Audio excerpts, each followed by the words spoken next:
కుందాము. Double bedroom నిర్మాణాలు పూర్తి కావచ్చాయి. 90% నిర్మాణ పనులు పూర్తి కాగా మిగిలింది తాగునీరు, విద్యుత్ సరఫరా పనులే.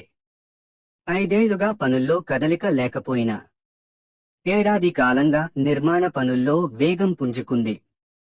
ఆదిబట్ల మున్సిపాలిటీ పరిధి ఎంపీ పటేల్ గూడ రెవెన్యూ పరిధిలో గత ప్రభుత్వ హయాంలో అప్పటి ఐటీ పురపాలక శాఖ మంత్రి కేటీఆర్, మరో మంత్రి హరీశ్ రావు, నాటి ఎమ్మెల్యే మంచిరెడ్డి కిషన్ రెడ్డి ఆధ్వర్యంలో నిర్మాణ పనులు ప్రారంభించారు.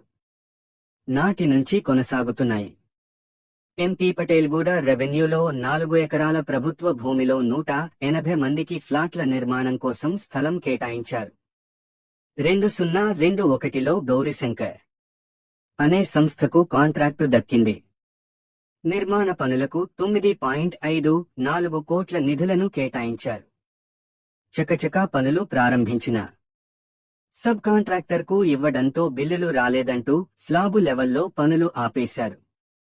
అప్పటి ప్రభుత్వం ఎన్నికల ముందు ఇబ్బందులు తలెత్తే అవకాశం ఉందని పనులు ప్రారంభించింది. ఎన్నికల అనంతరం కాంగ్రెస్ అధికారం చేపట్టడంతో పనులు వేగవంతమయ్యాయి. ఇప్పటికి 90% పూర్తి అయ్యాయని అధికారులు తెలిపారు.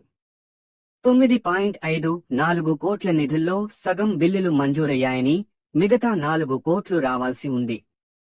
నివాసానికి అనుగుణంగా వసతులు కల్పించాల్సి ఉంది. రన్నింగ్ వాటర్, తాగునీరు, విద్యుత్, సెప్టిక్ ట్యాంకులు ఏర్పాటు చేయాలి. కానీ నేటికీ వాటి జాడలేదు. 180 ప్లాట్లలో భవిష్యత్తులో 500 మంది అక్కడ నివాసం ఉండే అవకాశం ఉంది. దీనికోసం తప్పనిసరిగా నీరు అవసరం.